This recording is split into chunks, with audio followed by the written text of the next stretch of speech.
Welcome to the Tech Egg. Don't get scrambled. Enjoy the video. You start by securing the machine to stable ground and engaging its primary power feed. This prevents drift during initialization.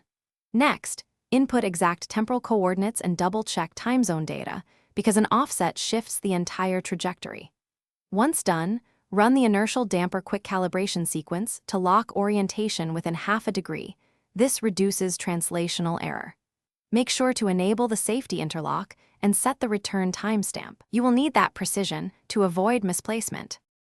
You now ramp the phased field gradually to avoid temporal shear.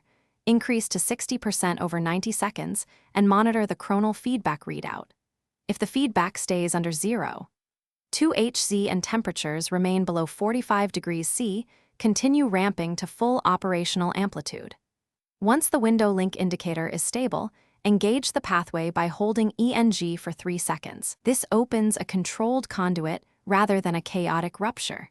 Make sure to observe both visual and audio. You execute the transit by confirming comms and pressing transmit. Immediately assume the prescribed posture to minimize bodily strain during phase crossover. Once through, compare ambient markers and the system timestamp. If they match within 2 seconds, complete the session and mark the return window. If sensors report misalignment, abort and trigger the emergency return to the last safe marker.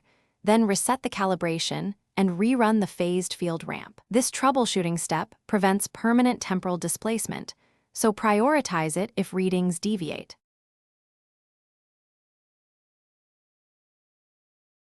Thanks for watching. Consider subscribing if I helped unscramble your problems.